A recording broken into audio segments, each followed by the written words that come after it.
No dia seguinte, a cena se desenrola à beira do Rio Jordão. E a Bíblia diz que João Batista tá lá, né, batizando, imerso no pó, no calor, naquela rotina profética que devia ser muito exaustiva. Com certeza, muito intensa. Sim, e as multidões estão ali ao redor. Tem o barulho das águas, as discussões religiosas acontecendo, quando de repente, no meio de tudo isso, ele levanta os olhos e vê Jesus caminhando na direção dele. Exato, e é uma cena tão comum, de certa forma. Não há trombeta soando, sabe? Não tem um coral angelical rasgando os céus naquele instante específico para avisar quem tá chegando. É apenas um homem com roupas comuns caminhando na direção de outro homem. Sim, visualmente é só mais um dia na multidão. Mas é nesse exato milissegundo, sabe, diante daquela figura ordinária, que João aponta o dedo e faz uma das declarações mais impactantes, eu diria até revolucionárias e perigosas de toda a Escritura. Ele diz, eis o Cordeiro de Deus que tira o pecado do mundo. Nossa, e imagina só ouvir isso com os ouvidos de um judeu do primeiro século. Deve ter sido um choque, né? Um choque absoluto. Porque a mente de quem estava ali à beira do Jordão não pensava em um cordeiro como um animal fofo e inofensivo desenhado num livro infantil. Verdade, a gente tem muita essa imagem romantizada hoje, né? Sim, muito romantizada. Mas o cordeiro, naquela cultura, significava sangue, significava custo, significava substituição.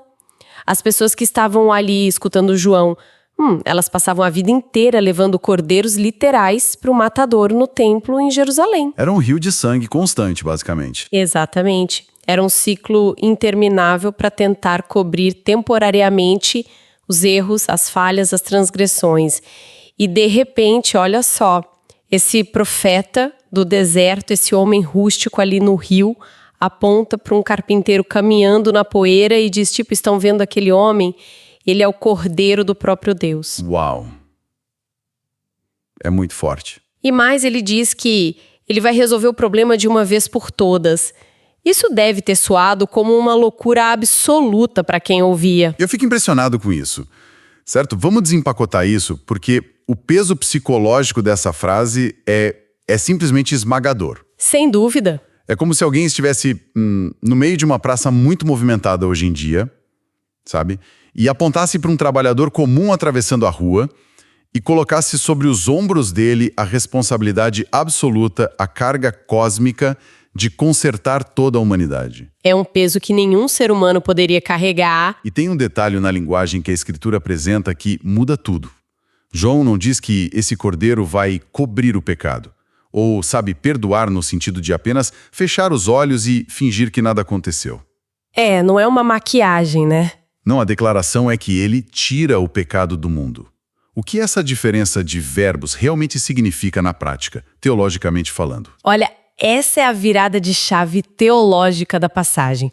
O que é fascinante aqui é que, no antigo sistema que a Bíblia diz ter sido estabelecido em Israel, o sacrifício era paliativo.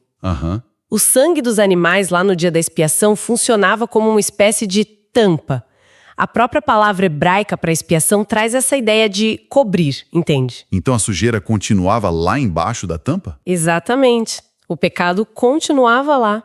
A raiz do mal humano continuava intacta, mas a ofensa era coberta temporariamente aos olhos da justiça divina até o próximo sacrifício. Era um lembrete de que a dívida nunca acabava. Um lembrete diário e anual. Mas o verbo usado aqui no texto bíblico para tirar carrega a mecânica de levantar um peso insuportável, colocar nas próprias costas e carregar para longe. Levar embora de verdade. Levar embora até que desapareça. O texto bíblico mostra uma ruptura radical.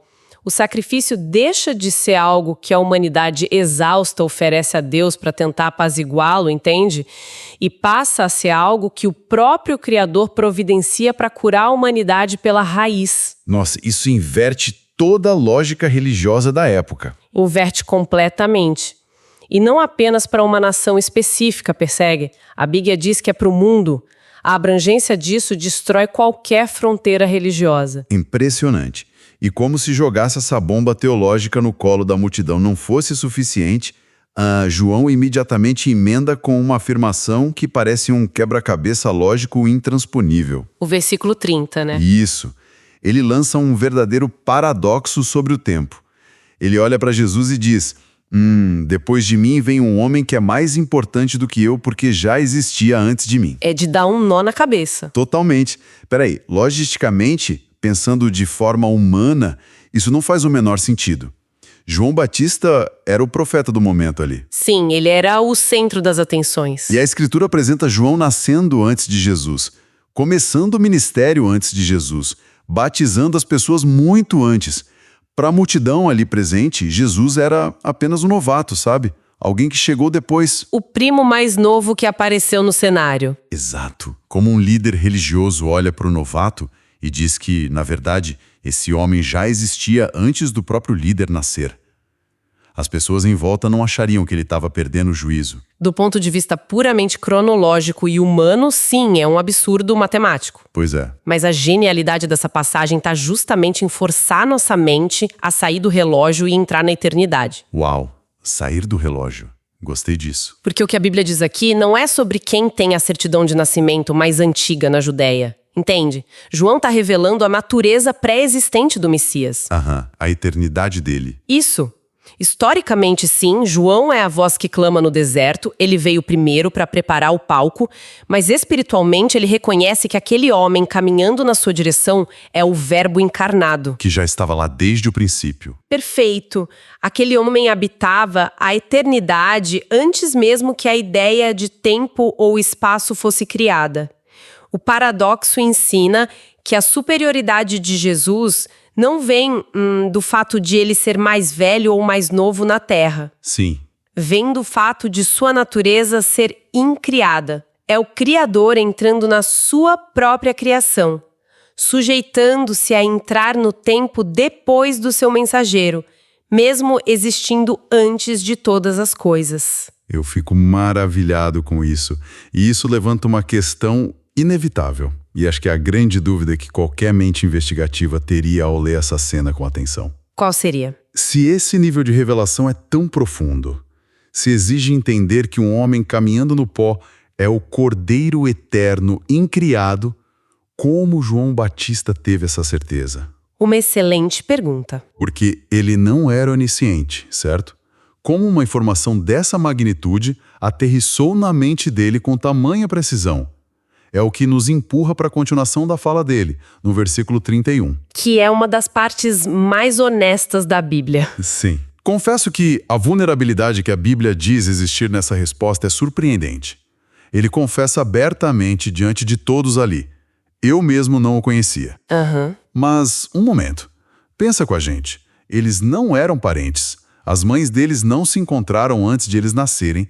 Como João pode dizer publicamente que não conhecia Jesus? Olha, essa é uma confusão muito comum, mas é essencial de ser desfeita para entendermos a mecânica da revelação que o texto bíblico mostra. Certo, explica pra gente. Quando João diz eu não o conhecia, ele não está dizendo eu nunca vi esse homem na vida ou não sei quem é meu primo. Ele não estava com amnésia? Exato, não é falta de memória familiar.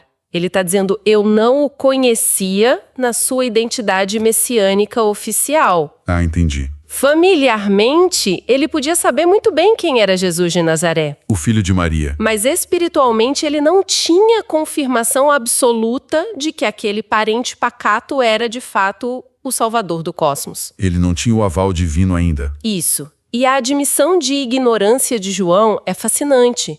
Porque destrói aquela ideia do líder religioso intocável, sabe? Sim, aquele que tem que ter todas as respostas o tempo todo. Exatamente. João não tenta fingir que sempre soube de tudo graças à sua própria inteligência ou intuição apurada. Ele é muito humilde. Muito. Ele confessa que, pelos seus próprios méritos humanos, ele seria incapaz de apontar quem era o Messias. O conhecimento verdadeiro sobre quem Deus é não vem por dedução intelectual, entende? Vem puramente por revelação divina. Pensando nessa confissão dele, me vem à mente a imagem de alguém tentando montar um quebra-cabeça gigante daqueles de 5.000 peças. Boa analogia. Imagina só, a pessoa passa a vida inteira ali separando as peças por cor, montando as bordas direitinho, dedicando suor e muito tempo àquilo, mas ela não bem a tampa da caixa. Ela está trabalhando no escuro. Exato. Ela não faz a menor ideia da imagem final que está tentando construir. E João estava ali no Rio Jordão, dia após dia, encaixando as peças do arrependimento, mergulhando as pessoas na água, alertando sobre a justiça de Deus. Trabalhando incansavelmente. Sim, trabalhando completamente às cegas em relação à identidade exata do Messias, agindo puramente por obediência ao chamado. Até que o próprio criador do jogo aparece e entrega a tampa da caixa na mão dele. Nossa, é perfeitamente isso. E o texto bíblico mostra que o batismo com água que João fazia era só isso, preparar o terreno. Ele mesmo diz que batizava para que o Messias fosse manifestado a Israel. Era só o palco, né? Era o palco meticulosamente preparado por Deus, porque a água de João, não salvava ninguém. Não limpava o pecado de verdade. Não, ela criava sede pelo verdadeiro Salvador. E a sua analogia do quebra-cabeça nos leva direto à forma como a tampa da caixa foi finalmente revelada. É, o momento em que a imagem se formou. João não foi deixado no escuro tentando adivinhar quem era o Messias através de um palpite ou de um calafrio na espinha. A Escritura apresenta Deus dando a João um critério objetivo, sabe? Inconfundível. Uma senha de segurança máxima. Uma senha celestial, exatamente. João relata que aquele que o enviou para batizar, ou seja, o próprio Deus, disse a ele de forma muito clara: aquele sobre quem você vir descer e pousar o Espírito, esse é o que batiza com o Espírito Santo. Não havia margem para achismos. Nenhuma margem. Quando o sinal acontecesse, a busca estaria terminada. E aqui é onde o texto fica realmente interessante, porque chegamos no epicentro visual do relato, nos versículos 32 e 33. Ele viu o sinal. Ele viu com os próprios olhos. Mas, novamente, para nossa compreensão, por que esse sinal específico? O texto bíblico revela João dizendo: vi o Espírito descer do céu como pomba e pousar sobre ele. Quero pausar aqui. Vamos lá. Por que uma pomba? E, mais importante, o que significa esse contraste enorme que ele faz logo em seguida? Porque João diz que ele mesmo batiza com água, mas que Jesus batiza com o Espírito Santo. É um contraste brutal. Muito. Qual a mecânica real por trás dessa diferença? Porque me parece que não é apenas uma diferença de estilo de ministério ou de liderança. É uma mudança completa na estrutura do ser humano que recebe esse batismo. Sem dúvida. Para entender a força visual da pomba, a gente pode fazer um rápido parêntese aqui com passagens paralelas que a Bíblia diz nos outros evangelhos. Como em Lucas, por exemplo, que detalha que o Espírito desceu em forma corpórea, como pomba. E em Marcos também há menção a isso. Certo. Mas, retornando imediatamente à nossa passagem em João, a gente precisa lembrar do que a pomba significa no imaginário bíblico como um todo, entende? Isso é o Gênesis, não é? Exatamente. Lá no início, no Gênesis, a Bíblia diz que o Espírito de Deus pairava, voava sobre as águas caóticas da criação original para trazer vida. E tem a Arca de Noé também. Sim. Mais tarde, no dilúvio, é a pomba que sobrevoa as águas para anunciar uma nova terra, uma nova criação, estava surgindo depois do juízo. Uau, faz todo sentido agora. Então, quando João vê o Espírito descendo como pomba e pousando sobre Jesus nas águas do Jordão, o sinal não é apenas um crachá de identificação, sabe? Não é só um enfeite místico. Não. O sinal está gritando para quem souber interpretar. A nova criação da humanidade começa neste homem. Isso explica a diferença colossal entre os dois batismos que você mencionou. Entendo. Então o batismo de João era como limpar o exterior e o batismo de Jesus mexe com a essência de verdade. Exatamente. Mas como a gente pode visualizar isso no nosso dia a dia, para não ficar parecendo apenas um jargão teológico distante para quem nos ouve? Como funciona essa mecânica de mudar do batismo de água para o do Espírito? Pensa na diferença entre lavar um copo sujo e preencher esse mesmo copo com água fervente. Ok, vamos imaginar isso. O batismo de João com água é a lavagem do copo. Ele pega uma vida cheia de poeira, cheia de erros e de egoísmo, e através da mensagem de arrependimento, limpa o exterior. O copo fica limpo. Fica limpo, fica pronto para ser usado. mas ainda está vazio e frio por dentro. Ele não tem o poder de gerar a vida própria, entende? Sim, é só um recipiente preparado. Agora, o batismo que a Escritura apresenta Jesus, trazendo o batismo com o Espírito Santo, é o derramar da água fervente para dentro desse copo limpo. Não é mais um ritual externo. É uma invasão interna. Perfeito. O conteúdo quente entra e muda a temperatura do vidro.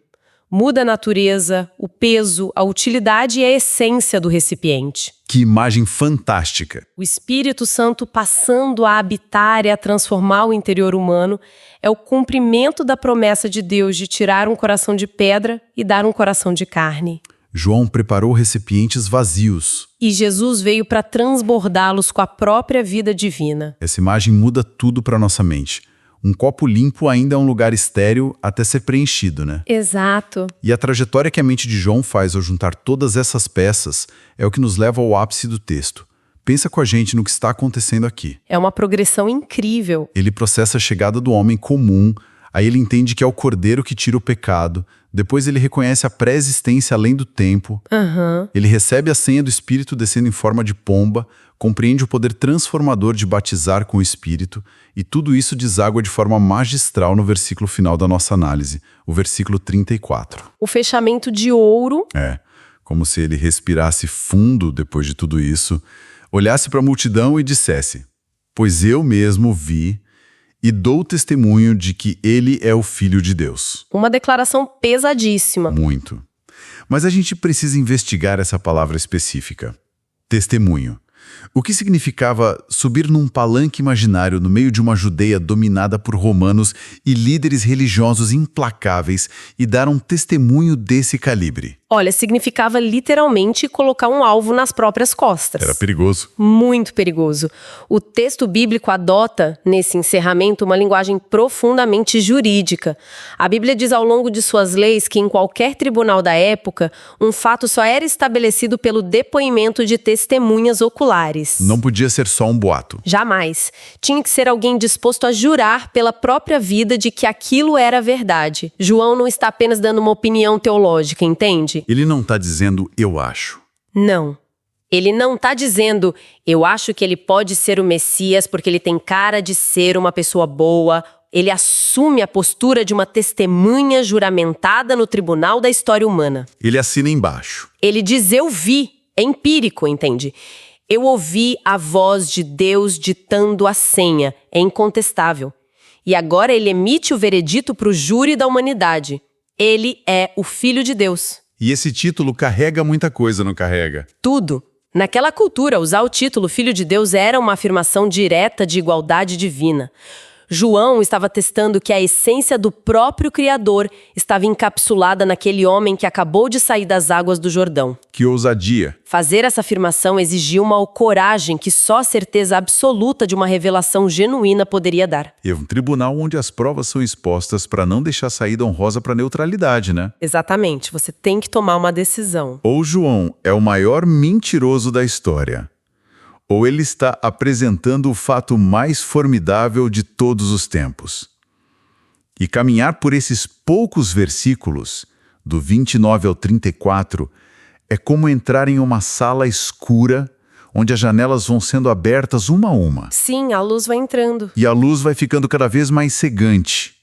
Começa com um primo chegando, vira um cordeiro, de repente alguém que já existia antes do tempo, que tem a autoridade suprema de mudar a essência humana com o Espírito Santo. É um crescente maravilhoso que a Escritura apresenta. Até culminar na declaração de que ele é, em essência, o próprio Filho de Deus. Ninguém passa por uma exposição dessas e continua a mesma pessoa. O que nos leva à síntese de tudo isso. Certo. Quando a gente olha para a postura de João Batista, nesses versículos todos, qual é o princípio espiritual que sustenta toda essa capacidade dele de ver o que ninguém mais na multidão estava vendo?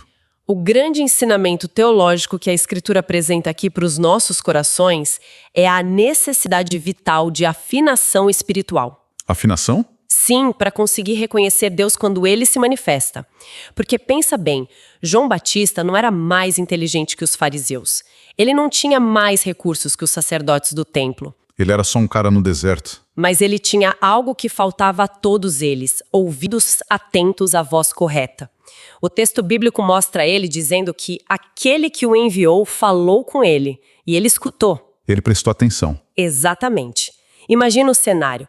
O Rio Jordão estava lotado. Havia gritos, choros de arrependimento, o som forte da água corrente, as discussões teológicas paralelas. Era uma confusão sonora. No meio de todo esse barulho ensurdecedor, se João não estivesse com o coração e a mente silenciosamente submissos e afinados à instrução celestial que ele tinha recebido, Ele teria perdido o momento. com certeza, a pomba poderia ter descido, Jesus poderia ter passado e ele teria visto apenas um carpinteiro molhado.